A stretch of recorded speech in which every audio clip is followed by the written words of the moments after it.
Hola, ¿cómo les va? Bueno, vamos a hablar un poco de cráneo. Vamos a ver las generalidades de cráneo. La palabra cráneo deriva del griego cráneos, con K, que significa casco o yelmo.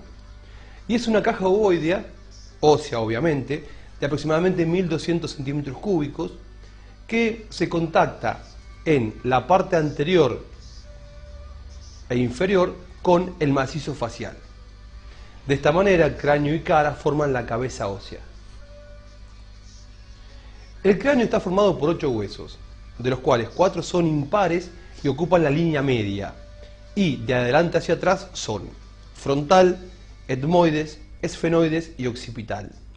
Y 4 son pares, dispuestos 2 y 2, 2 laterales y superiores, que son los huesos parietales, y 2 laterales e inferiores, que son los huesos temporales, derecho e izquierdo obviamente.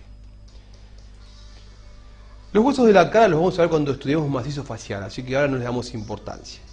Una cosa que quiero recalcar es esta línea imaginaria que aparece acá, que corresponde al límite entre bóveda y base.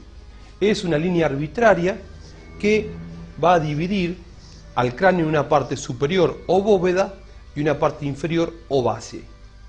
Y los límites son: se inicia en la eminencia frontal media o glabela, toma el arco superciliar, rama ascendente y horizontal del malar, apófisis cigomática, cresta temporal, línea curva occipital superior y termina en la protuberancia occipital externa. Después da la otra vuelta por el otro lado. Acá tenemos los límites escritos.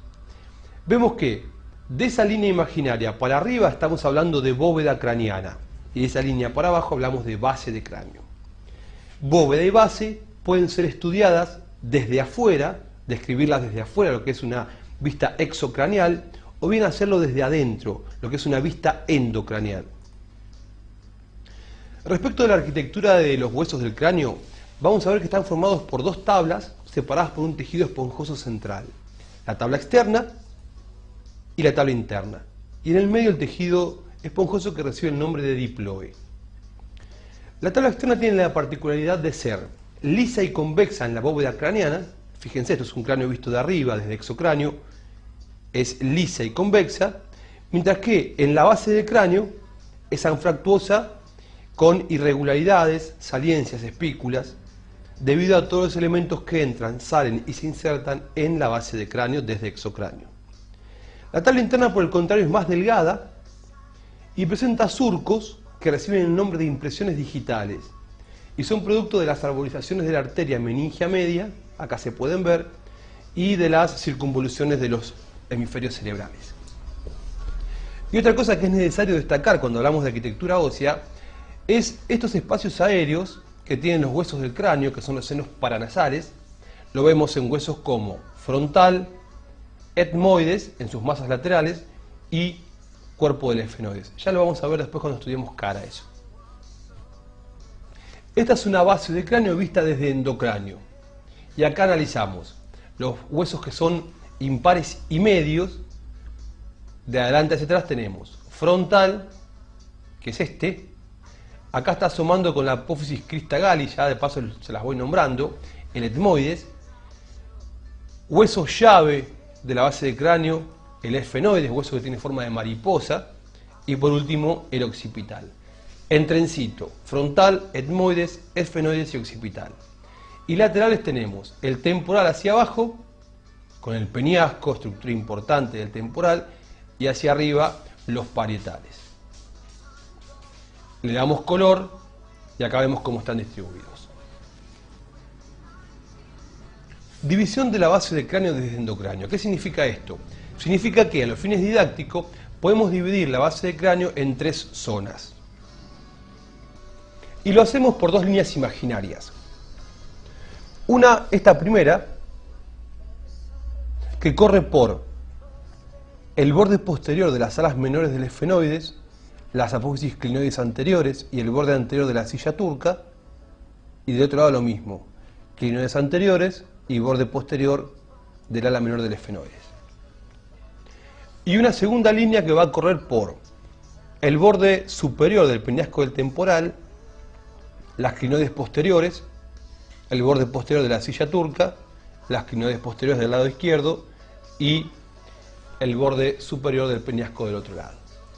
De esta manera tengo la fosa cerebral anterior, la fosa cerebral media y la fosa cerebral posterior. Esta es la base, la bóveda del cráneo vista desde afuera. Esto es anterior, esto es posterior. Este es el hueso frontal, los dos huesos parietales a los laterales y el occipital hacia atrás. Acá tenemos los parietales. Vamos a encontrar una sutura, que es la sutura frontoparietal, una sutura media y otra parieto occipital.